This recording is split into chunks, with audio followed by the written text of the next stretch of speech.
So mga bagay na kailangan mong gawin kung feeling mo nanlalamig at tipong parang lumalayo na sa iyo ang isang lalaki.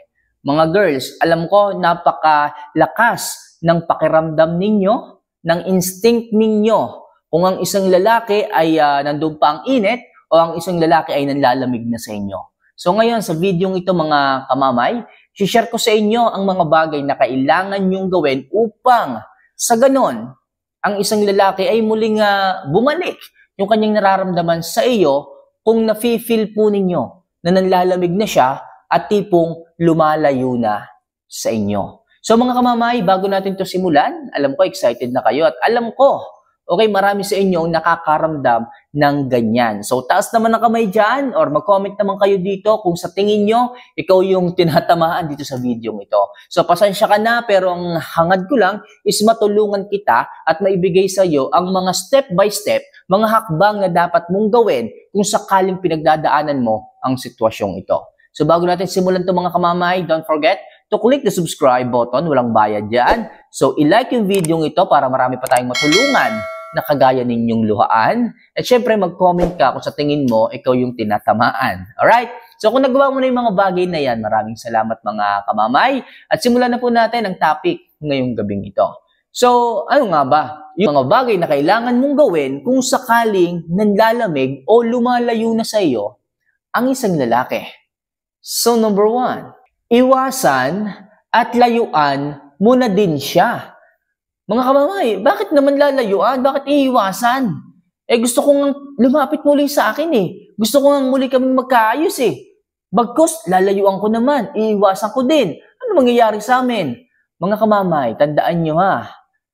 Kung siya ay nanlalamig at lumalayo na sa inyo, yung tipong parang hindi nyo na siya mahagilap, hindi mo na maramdaman yung kanyang pagmamahal, bakit mo kailangang habulin?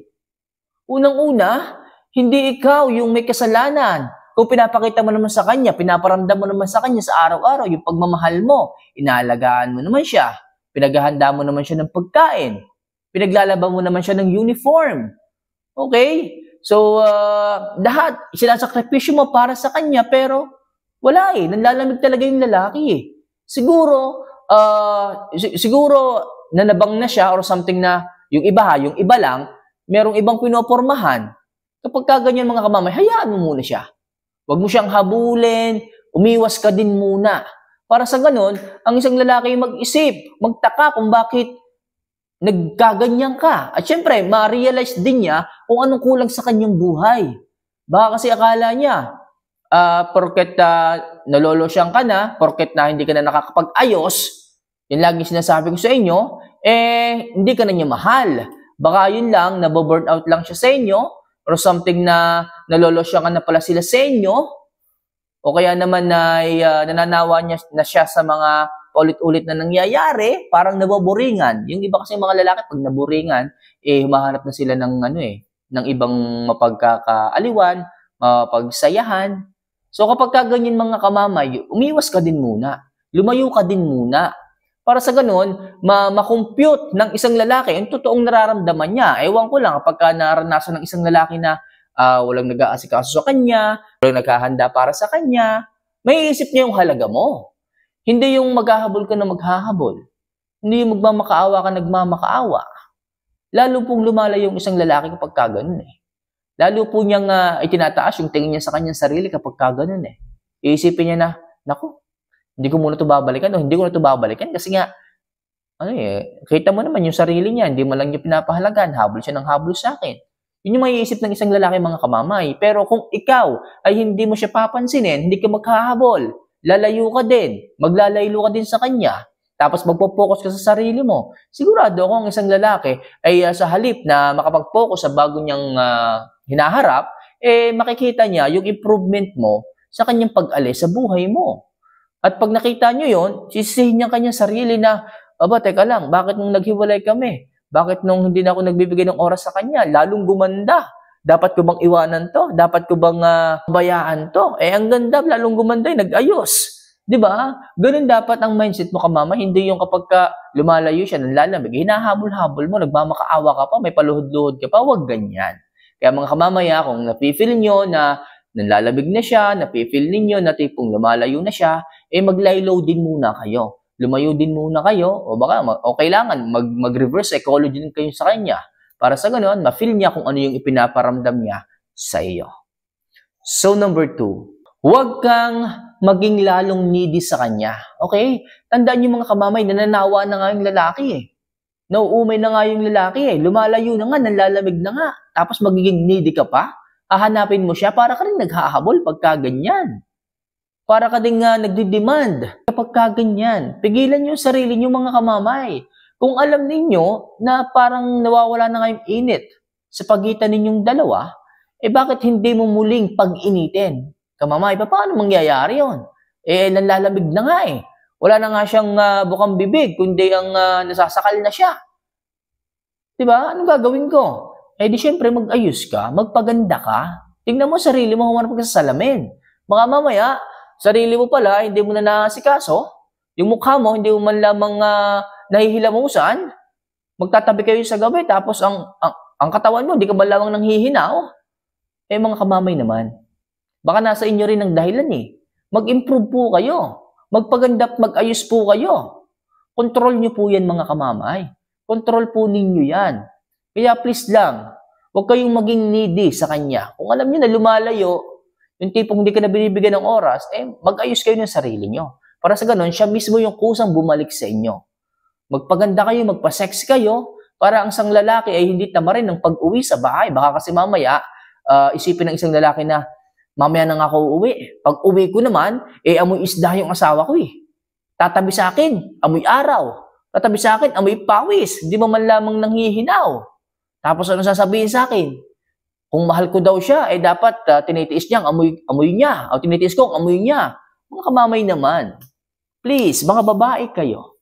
Mga babae kayo, dapat kayo yung unang nakakapansin ng inyong sarili. Dapat palagi kayong presentable sa inyong mga asawa. Yung iba kasing mga babae dyan porket naging asawa, kabaligtaran na nangyayari Yung iba, sinasabi na, asawa ko na naman bakit kailangan ko pang mag-ayos? Asawa ko na naman bakit kailangan ko pang magpabango? Sa bahay lang naman, kami lang naman dalawa yung magkasama. Mga kamamay, yun na nga Asawa mo yan, pero pagdating sa ibang tao, saka ka nag-aayos, saka ka nag-a-apply. Sino bang mas mahalaga sa'yo? Di ba yung asawa mo? Di ba? Ewan ko na lang pag naghanap ng iba. Baka maidahilan mo pa sa akin yan. Diba? Kaya ngayon pa lang, huwag nyo nang hintayin na tumingin sa iba ang isang lalaki, na maghanap ng iba ang isang lalaki dahil sa kapabayaan ninyo. Kaya mga kamamaya, huwag masyadong maging needy. Instead, mag-focus kayo sa inyong sarili.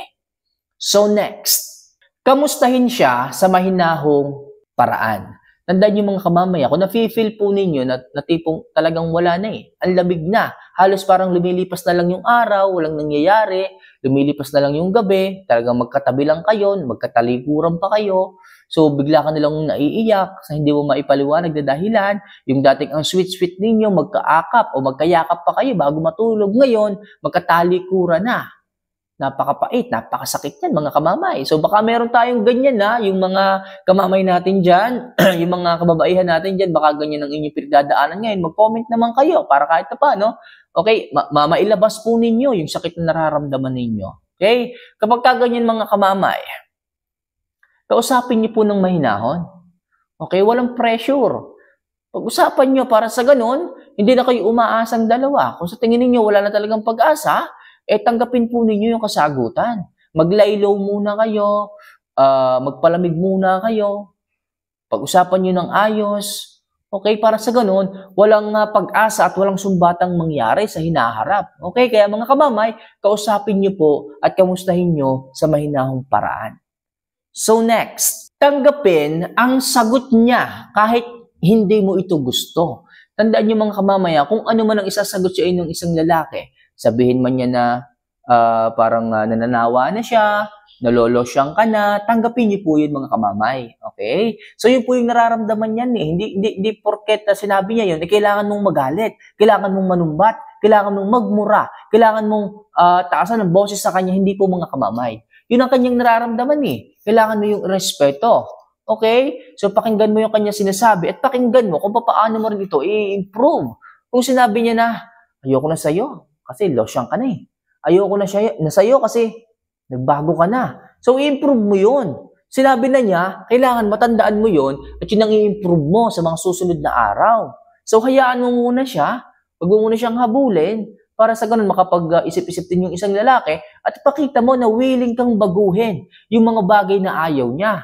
Para sa ganun, makita niya na willing kang magbago para sa ikabubuti ng relasyon ninyo. Kaya mga kamamaya, sinasabi ko palagi sa inyo, tanggapin po ninyo kung ano man yung kanyang sasabihin after nyong mag-usap.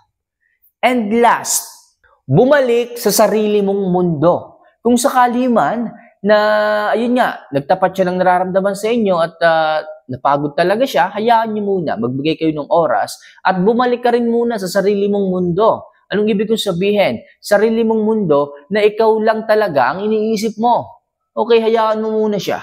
Kailangan niya muna sigurong magpahangin, mag-relax. Baka kasi mamaya naasakal din siya sa inyo eh. Baka kasi mamaya nahihigpitan na rin siya sa inyo eh. So mag-focus ka sa sarili mo. Mag-focus ka sa sarili mong mundo. Tumingin ka sa salamin, lagi ko sinasabi sa inyo, ayusin yung inyong sarili, magpa-sexy kayo. Ewan ko na lang mga kamamay, after a month, hindi yan bumalik. Tandaan nyo, minsan nyo nang nakuha ang puso at isipan ng isang lalaki at hindi malayong mangyari muli yon.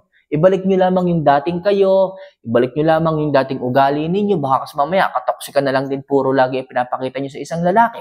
So mag-improve kayo para sa inyong relasyon dalawa. So nangyayari lang yung mga bagay na ganyan kapag meron na kayong mga bagay na nalilimutang gawin or nakakalimutang ipahayag sa bawat isa.